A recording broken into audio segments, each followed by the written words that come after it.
Picture this. You're cleaning office floors at 2 a.m. in one of Seattle's most prestigious tech towers, invisible to everyone who matters, when you overhear a conversation that stops you cold. Before we jump back in, tell us where you're tuning in from, and if this story touches you, make sure you're subscribed, because tomorrow, I've saved something extra special for you.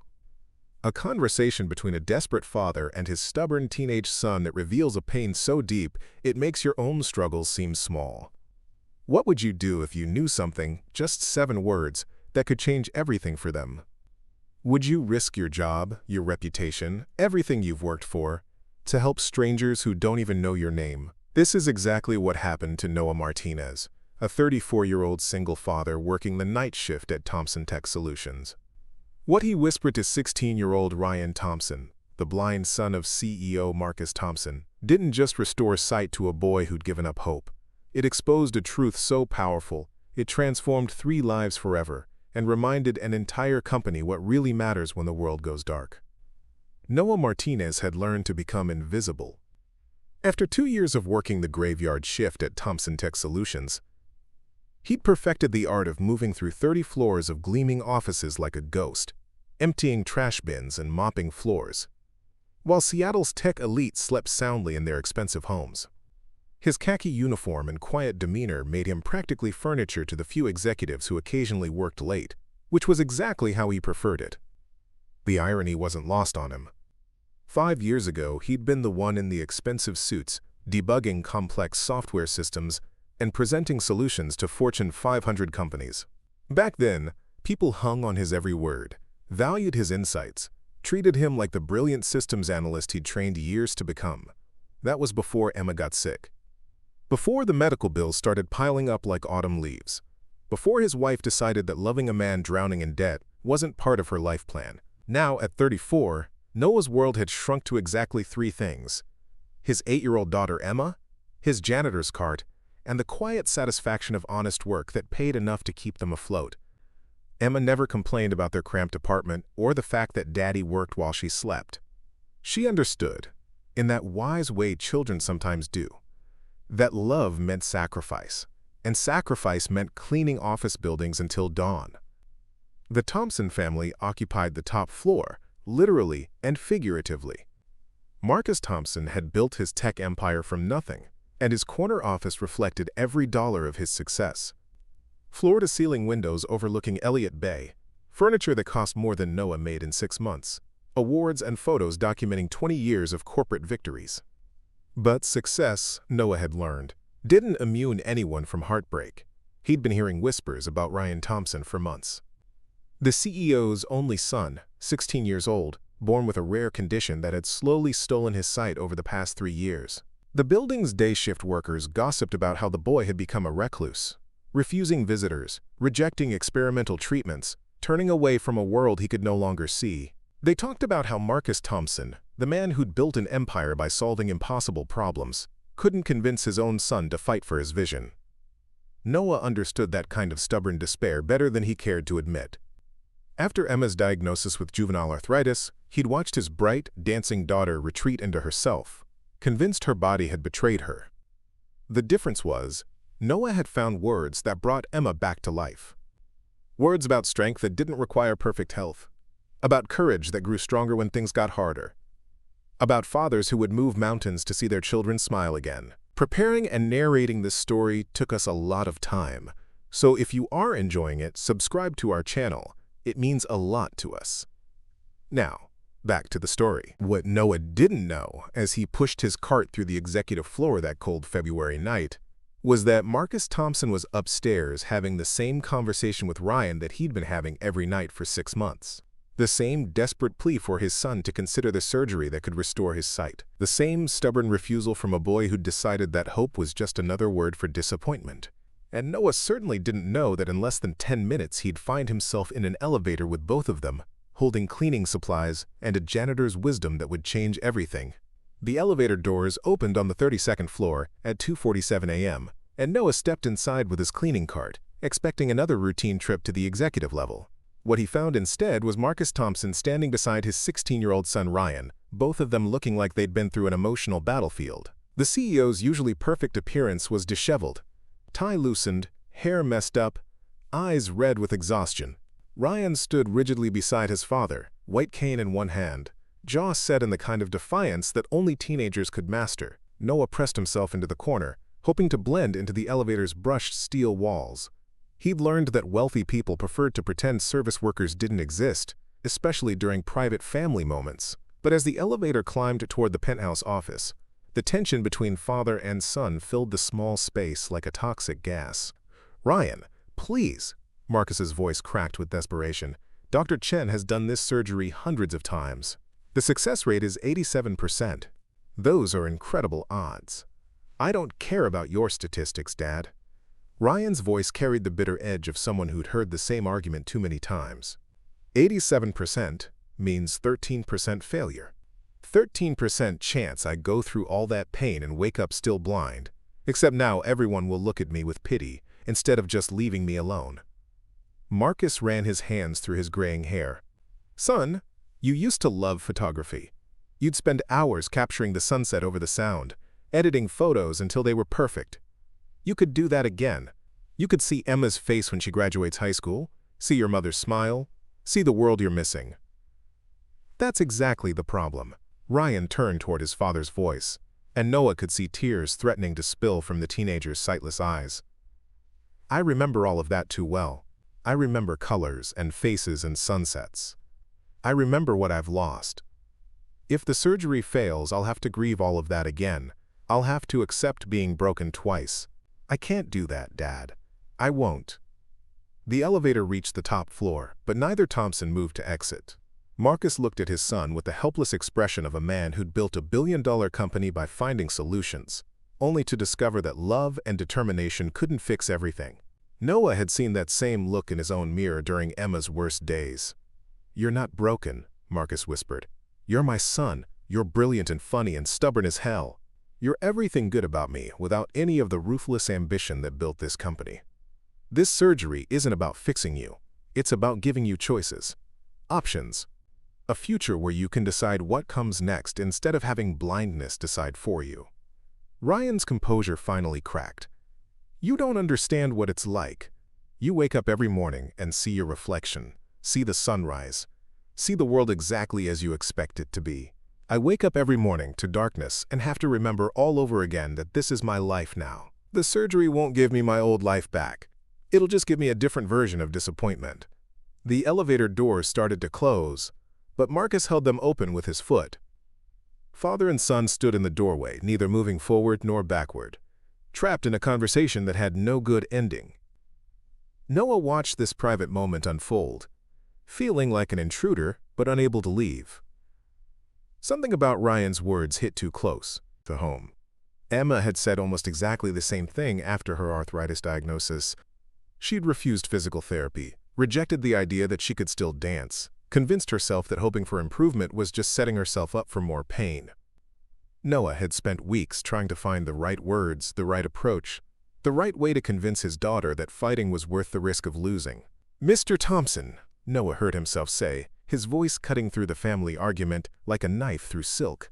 Both father and son turned toward him, suddenly remembering they weren't alone. Marcus looked annoyed at the interruption, while Ryan tilted his head with curiosity. "I'm sorry," Noah said quickly, his heart pounding. "I didn't mean to intrude, I couldn't help overhearing." Marcus's expression darkened. "This is a private family matter. I'll speak to building management about appropriate boundaries for staff." But Ryan held up a hand, silencing his father. "Wait. You're the night janitor, right? I've heard your cart on this floor before. You move quietly, but the wheels on that thing squeak just a little on the left side." Noah was surprised the boy had noticed him at all. "Yes, sir. I clean the executive offices. I've been doing it for about 2 years now." "You have a daughter," Ryan said, and it wasn't a question. "I've heard you talking to her on the phone during your breaks. You sit by the windows overlooking the parking garage. You tell her bedtime stories even though you're at work." The observation caught Noah completely off guard. He had no idea anyone had been listening to those quiet conversations with Emma during his dinner breaks. "Yes, I do. Emma. She's 8. Ryan nodded slowly. "She's been sick. Something with her joints. You talked to her about being brave, about not giving up even when things hurt. Marcus looked between his son and the janitor with growing confusion. Ryan, how do you know all this? Because I listen, Dad. When you can't see, you learn to hear everything. Mr. Martinez. Noah Martinez. Mr. Martinez comes up here every night around 3 a.m. He works quietly, efficiently. But sometimes he gets phone calls from his daughter when she can't sleep because of pain, and he always finds a way to make her laugh. He tells her stories about brave little girls who fight dragons that live in their bones, about princesses who become stronger every time they face something that scares them. Noah felt his face burning with embarrassment. I didn't realize anyone could hear that. I'll keep it down in the future. No, Ryan said firmly. Don't keep it down. Those conversations are the highlight of my night shifts up here. When I can't sleep, when the darkness feels too heavy, I listen to you talking to Emma about courage, about how being scared doesn't mean you're weak. It means you're brave enough to do hard things anyway. Marcus stared at his son with amazement. You've been coming up here at night. The penthouse has better acoustics than my room, and it's the highest point in the building. Sometimes I pretend I can feel the sun coming up over the mountains, even though I can't see it. Ryan's voice grew softer. Mr. Martinez, can I ask you something? Of course. Did Emma ever want to give up? Did she ever refuse treatment because she was afraid it wouldn't work? Noah thought about those dark weeks when Emma had rejected physical therapy, when she'd screamed at him that moving hurt too much, that trying was pointless. Yes, she did. For almost a month, she wouldn't even get out of bed. She said that if she was going to be sick forever, she might as well stop pretending things could get better. What changed her mind? Noah glanced at Marcus, who was listening intently despite his earlier irritation. I told her something my own father told me when I was about her age. Something that scared me at first, but eventually became the most important thing anyone ever said to me. What was it? Ryan asked, leaning forward slightly. Noah hesitated. He was about to share something deeply personal with strangers, about to risk his job by getting involved in family business that had nothing to do with him. But looking at Ryan's face, young, intelligent, lost, he saw so much of Emma in those early days after her diagnosis. I told her that brave people aren't the ones who aren't afraid. Brave people are the ones who are terrified and do the hard thing anyway. I told her that every time she chose to try, even when she was scared of failing, she was choosing courage over comfort. And courage, I said, is the only thing that can turn impossible situations into possible ones. Ryan was quiet for a long moment. Did she believe you? Not at first, but eventually she started trying again. Small things at first. Sitting up in bed, moving her fingers, taking a few steps. Each time she tried something that scared her, she got a little bit stronger. Not just physically, but in here. Noah tapped his chest. In the place where hope lives. Marcus was staring at Noah with an expression the janitor couldn't quite read. Mr. Martinez, how long have you been listening to our conversations? I don't listen intentionally, sir, but sound carries in this building at night. I've heard you and Ryan talking several times over the past few months. I know this surgery means everything to you, and I know Ryan is scared it won't work. And what do you think? Ryan asked quietly. If you were me, would you take the risk? Noah looked at this young man who'd been listening to his bedtime stories with Emma, who'd found comfort in overheard conversations about courage and dragons made of bone. I think, he said carefully, that you're asking the wrong question. Both Thompsons waited for him to continue. The question isn't whether you should take the risk. The question is, what kind of person do you want to be? Someone who lets fear make all your important decisions, or someone who chooses hope even when hope feels dangerous? Noah's voice grew steadier as he found his rhythm. Emma didn't do physical therapy because she was guaranteed to get better. She did it because she decided that trying was better than giving up. And you know what? Even on the days when therapy was hard, when it hurt, when progress felt impossible, she was proud of herself for trying. Because courage, Mr. Ryan, courage feels better than fear, even when courage doesn't guarantee success. The elevator fell silent, except for the gentle hum of machinery. Marcus looked at his son with something close to wonder, while Ryan stood perfectly still, processing words that had hit him like a physical force. Finally, Ryan spoke. "Mr. Martinez, would you do me a favor?" "If I can." "Would you tell me one of Emma's dragon stories, the ones about being brave when you're scared?" And there, in a corporate elevator at 3 a.m., Noah Martinez began to tell the story that would change everything. 3 days after the elevator conversation, Noah arrived at work to find his supervisor waiting by the employee entrance with a stern expression and a manila folder in his hands. Dave Henderson had managed building services for Thompson Tech for over a decade, and his weathered face rarely showed anything but professional neutrality. Tonight was different. "Martinez, we need to talk," Dave said, gesturing toward the small office adjacent to the maintenance storage room. "Now." Noah's stomach dropped. He'd replayed the elevator encounter dozens of times, wondering if he'd crossed a line by speaking to the CEO and his son. Corporate hierarchies existed for reasons, and janitors who inserted themselves into executive family business rarely kept their jobs long.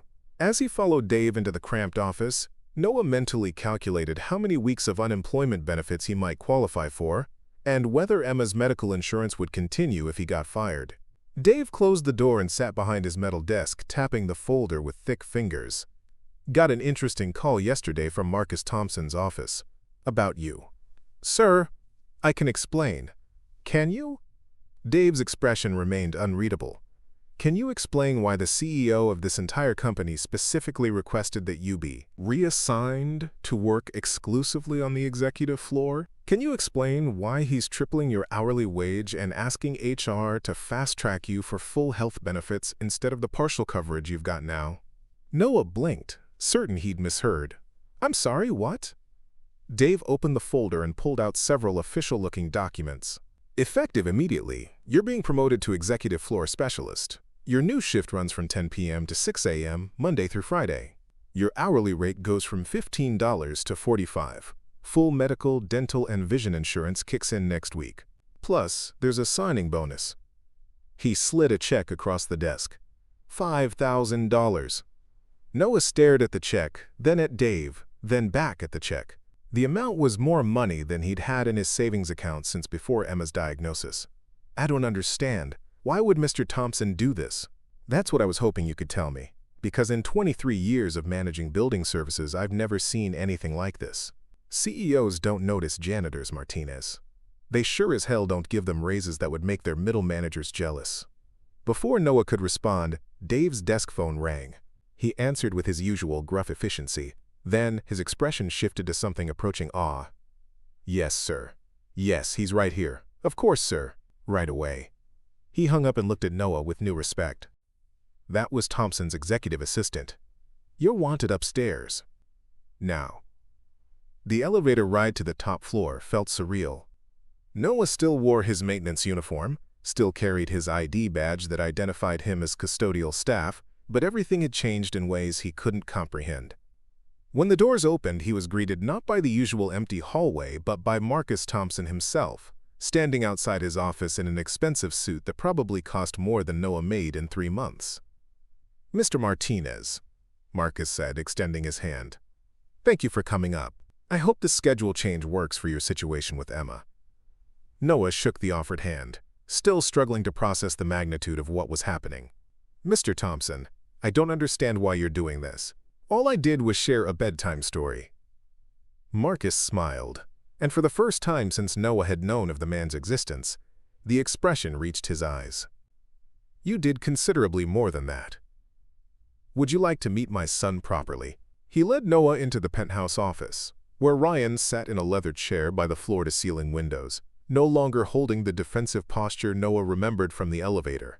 The teenager looked up as they approached, and his face showed something Noah hadn't seen before. Hope. "Mr. Martinez," Ryan said, standing to shake hands.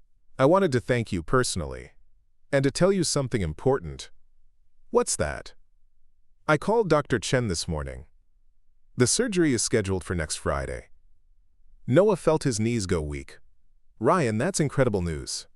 What changed your mind?" Ryan exchanged a glance with his father, then sat back down, gesturing for Noah to take the chair across from him. "You remember the story you told me? About Princess Emma and the bone dragon?"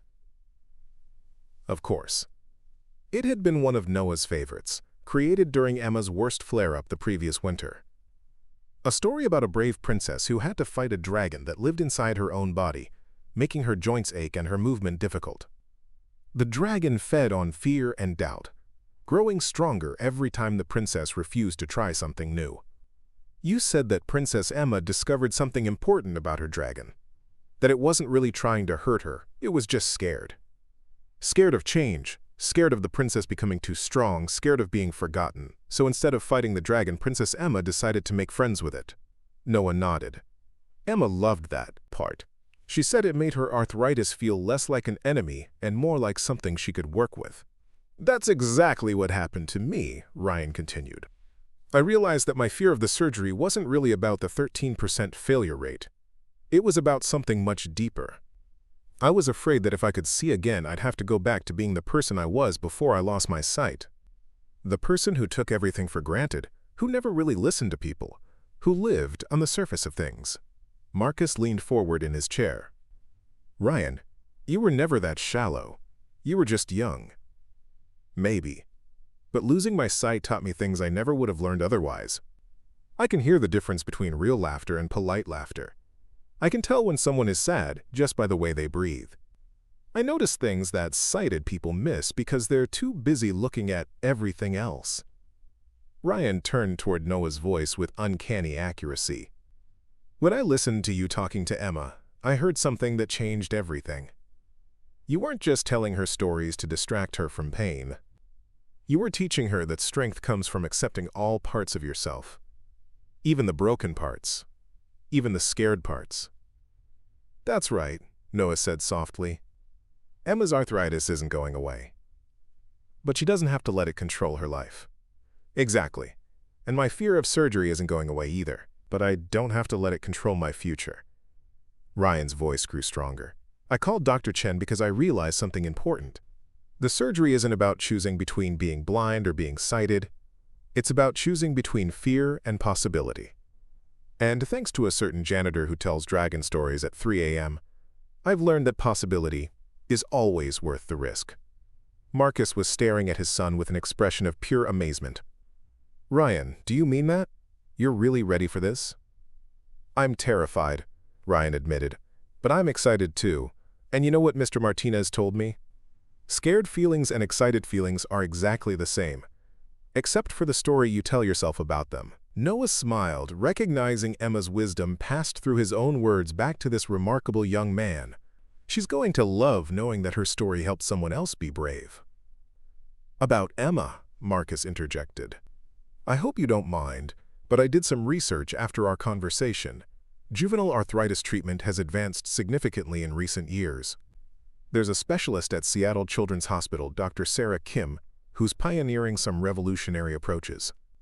I took the liberty of arranging a consultation." Noah's breath caught. "Mr. Thompson, I can't possibly afford. It's covered under your new health insurance, along with any treatments Dr. Kim recommends." Marcus stood and walked to his desk, returning with a business card. "The appointment is Thursday afternoon. Dr. Kim is expecting you." The room fell silent as Noah stared at the card, then at the two people who had somehow transformed his life in the space of 3 days. "Why are you doing all this? The promotion, the insurance, the specialist for Emma. It's too much. I just told you a bedtime story." Ryan laughed, and the sound was lighter than anything Noah had heard from the teenager before. "Mr. Martinez, you gave me something worth more than all the money my dad has ever made. You gave me the courage to choose hope over fear. That story wasn't just words. It was exactly what I needed to hear from exactly the right person at exactly the right moment." Marcus nodded. "Noah. May I call you Noah? You did something for my family that I couldn't do with all my resources and determination. You reminded my son that being afraid doesn't disqualify you from being brave. That lesson is worth any amount of money." Noah thought about Emma at home, probably struggling with her evening exercises, probably wondering why Daddy had to work so late every night. Tomorrow he could tell her about the new insurance, about Dr. Kim, about the possibility that her treatment options had just expanded exponentially. But more than that, he could tell her that her dragon stories had helped another young person find the courage to face their own fears. "There's something else," Ryan said, pulling Noah from his thoughts. "I want you to be there. For the surgery." "Ryan, that's a family moment. I couldn't intrude." "You're not intruding. You're the reason it's happening." Ryan's voice carried absolute certainty. "I need to know that if I wake up and can't see, there will be someone there who understands that courage isn't about guaranteed success. Someone who can remind me that trying was still the right choice, even if it doesn't work." Marcus placed a hand on his son's shoulder. "What Ryan is asking, Noah, is if you'll be part of our family for this. Not as an employee, not as the janitor, but as the friend who helped us find our way back to each other."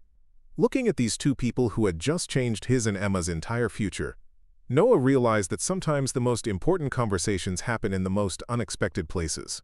Sometimes a janitor's cart and a 3 a.m. elevator ride can lead to the kind of moment that redefines what family means. "I'd be honored," he said simply. "Emma's gonna want to know everything about Princess Ryan and the surgery dragon." Ryan grinned. "I can't wait to meet her." "And Noah? Next Friday, when I'm lying in that hospital bed waiting for Dr. Chen to start the surgery, would you tell me that story one more time?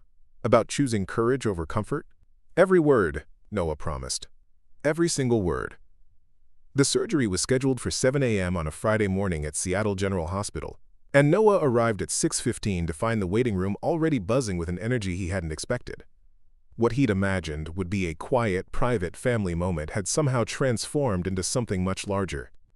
Marcus Thompson stood near the reception desk in deep conversation with Dr. Chen, while Ryan sat surrounded by at least a dozen people Noah didn't recognize. "Noah!" Emma's voice cut through the morning chatter, and he turned to see his daughter practically bouncing in her wheelchair, her face glowing with excitement. Dr. Sarah Kim had started Emma on an experimental treatment protocol 2 weeks earlier, and while it was too soon for dramatic physical changes, Emma's spirits had soared, just knowing that new possibilities existed. "Sweetheart, what are you doing here?" Noah asked, kneeling beside her chair. "I thought you were staying with Mrs. Chen today. Mr. Marcus called yesterday and asked if I wanted to come support Ryan. He sent a car for us and everything." Emma gestured around the waiting room. "Look at all these people who came to cheer him on." Noah surveyed the room with growing amazement. He recognized several faces from Thompson Tech. Executives who'd never acknowledged his existence during his janitor days, administrative assistants who'd treated him like invisible furniture, security guards who'd nodded politely but never engaged in conversation. Now they filled the surgical waiting area, clutching coffee cups, and speaking in hushed, respectful tones about Ryan's courage and the importance of this day. "How did all these people even know about the surgery?" Noah asked Marcus as the CEO approached. Marcus's expression was complex. Part pride, part bewilderment, part something that looked like humility. Ryan told them. "He's been calling employees all week, personally inviting them to come show support. Said he wanted everyone to understand that taking risks for important things wasn't just his lesson to learn." "He called employees? From the company? Janitors, executives, security staff, cafeteria workers, everyone.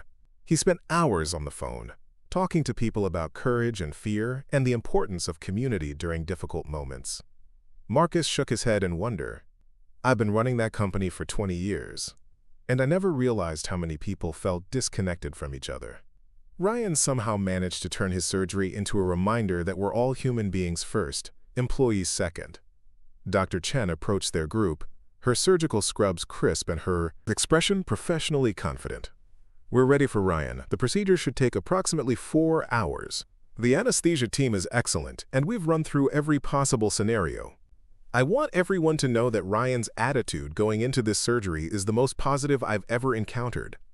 Whatever you all said to him, it worked." Noah watched as Ryan stood from his chair, white cane in hand, and began making his way around the waiting room. The teenager moved with purpose, stopping to shake hands with each person who'd come to support him. Noah was struck by how different Ryan looked compared to that angry, frightened boy from the elevator 3 weeks earlier. This young man radiated calm determination, touching each person's hand as he spoke quietly to them about gratitude and courage. When Ryan reached Noah, he paused and smiled. "Are you ready to tell me that story one more time?" "Which one?" Noah asked, though he already knew the answer. "The one about Princess Emma and the moment she decided that being scared was okay as long as she didn't let fear make her decisions for her."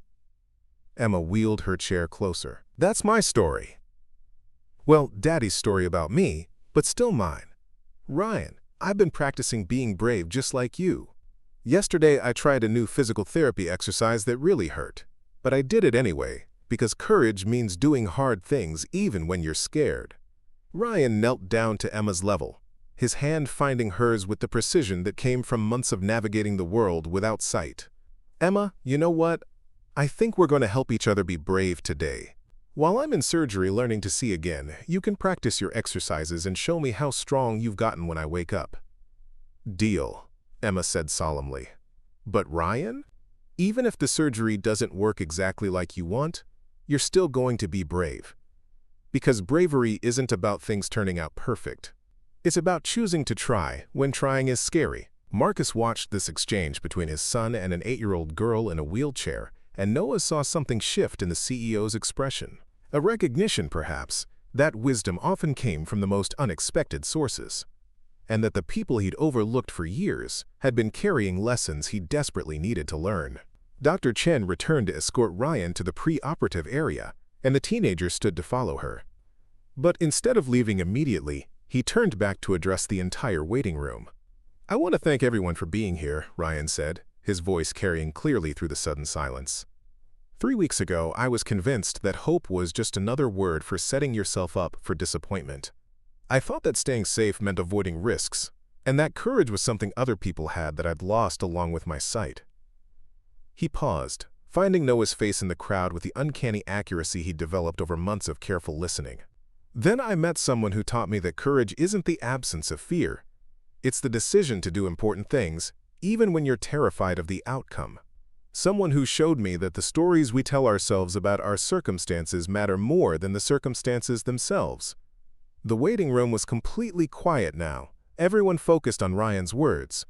"Today I'm choosing to tell myself a story about possibility instead of a story about fear, about community instead of isolation, about the kind of person I want to become instead of the limitations I want to hide behind."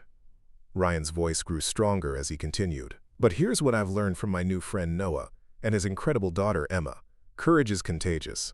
When one person chooses hope over fear, it gives everyone around them permission to be braver too. So today isn't just about whether I can see again. It's about all of us choosing to support each other through difficult moments, about building the kind of community where people don't have to face their dragons alone." An executive from the marketing department, a woman Noah recognized but had never spoken to, stood up from her chair. "Ryan, you've taught us something important about leadership. Real leadership isn't about having all the answers.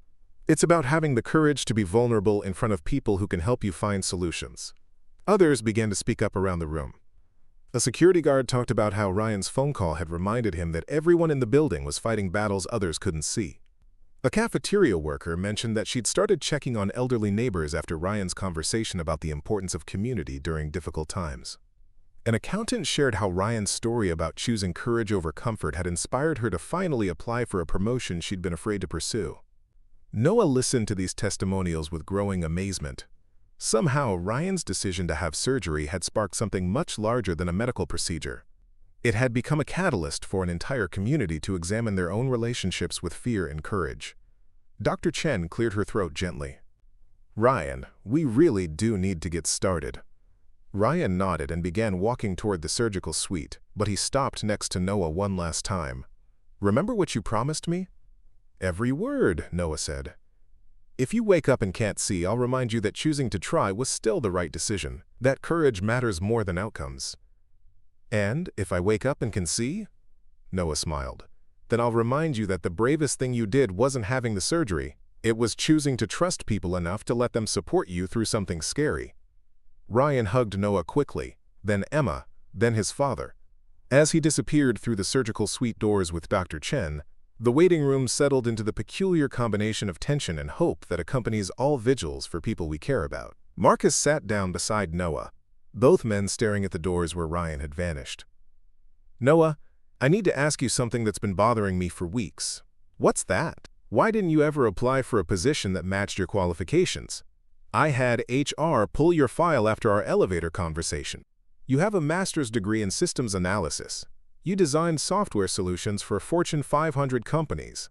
Why were you cleaning floors?" Noah was quiet for a long moment, watching Emma practice her hand exercises with the focused determination she'd inherited from her mother.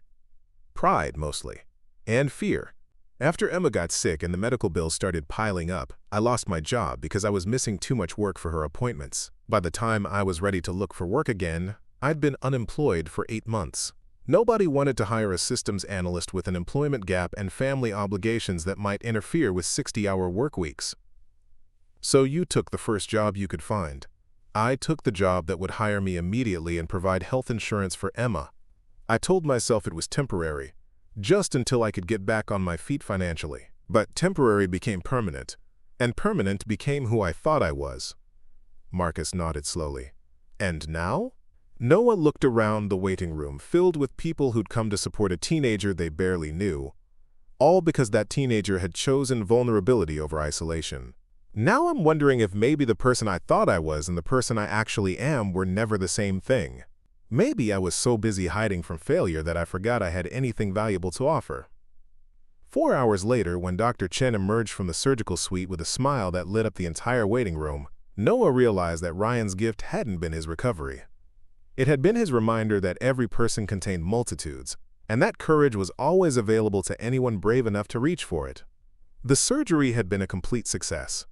But the real transformation had happened in a waiting room full of people who'd learned to see each other clearly for the first time.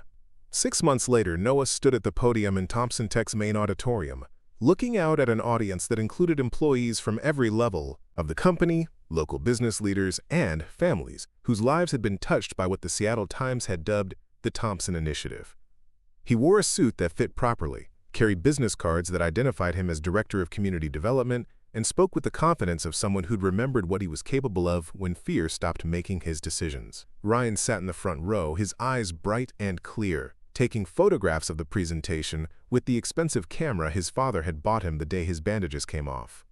The surgery had restored his vision completely, but, more importantly, it had taught him that the most valuable things in life required risk. Beside him, Emma clapped enthusiastically from her wheelchair, her arthritis managed now with Dr. Kim's innovative treatment plan, but her spirit stronger than ever. The Thompson Initiative started with a simple conversation in an elevator. Noah began, his voice carrying easily through the packed auditorium. A conversation between a father desperate to help his son, a teenager afraid to hope, and a janitor who'd forgotten he had wisdom worth sharing. What we learned that night was that every person in this room carries stories of courage that others need to hear. Marcus Thompson, now wearing a pin that read "Community First" instead of his usual corporate insignia, smiled from his seat beside the mayor. The initiative had transformed not just his company culture, but his entire approach to leadership. Profits hadn't suffered when he'd implemented flexible scheduling, comprehensive healthcare, and promotion policies based on potential rather than pedigree. Instead, productivity had soared as employees felt valued as complete human beings rather than interchangeable resources. "Today, we're announcing the expansion of our mentorship program," Noah continued. "Pairing experienced professionals with individuals facing career transitions due to family obligations, health challenges, or economic circumstances.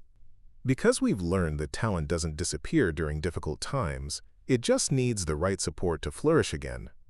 The applause was enthusiastic, but Noah's attention was drawn to a young woman in the third row who reminded him of himself 6 months earlier. She wore the uniform of the building's cleaning crew and looked uncomfortable in the corporate setting, as if she didn't belong among the executives and community leaders. After the presentation, Noah made his way directly to her. "I'm Sarah Collins," she said, shaking his offered hand. "I clean the research floors. I wasn't sure I should come to this, but my supervisor said everyone was welcome."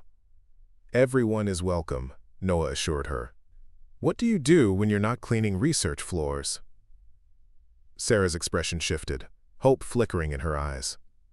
"I used to be a biochemist. Before my husband died, and I had to take care of my mother with dementia. The cleaning job has good healthcare, and the night shift means I can be home during the day when Mom needs me most." Noah smiled, recognizing the familiar story of someone whose circumstances had temporarily overshadowed their capabilities. "Sarah, would you be interested in discussing some opportunities? The initiative has partnerships with several biotech companies looking for experienced researchers who understand the value of flexible arrangements." As Sarah's face lit up with possibility, Noah caught Ryan's eye across the room. The young man grinned and raised his camera, capturing the moment when another person's life was about to change direction. That evening, as Noah tucked Emma into bed in their new house, a place with room for a proper workshop where Emma could practice her physical therapy and Noah could pursue the woodworking hobby he'd abandoned years earlier, she asked him a question that had become their nightly ritual. "Daddy, what was the bravest thing that happened today?" Noah thought about Sarah's willingness to attend a corporate presentation in hopes of finding better opportunities, about Ryan choosing to photograph stories of courage instead of hiding from the world, about Marcus learning to lead with vulnerability instead of authority. "Today," he said, "I think the bravest thing was remembering that everyone has something valuable to offer, even when they've forgotten it themselves, and that sometimes the most important conversations happen between people who aren't supposed to be talking to each other at all." Emma nodded seriously, like when the night janitor talks to the CEO's son in an elevator. "Exactly like that, sweetheart. Exactly like that." Outside their window, Seattle's lights twinkled like possibilities waiting to be discovered, and somewhere across the city, Sarah Collins was updating her resume for the first time in 3 years, while Ryan Thompson edited photographs that would remind people that courage could be found in the most unexpected places. The dragon stories had taught them all the same lesson. Bravery wasn't about eliminating fear, but about choosing hope anyway. And hope, as it turned out, was the most contagious force in the world. Up next, you've got 2 more standout stories right on your screen. If this one hit the mark, you won't want to pass these up. Just click and check them out.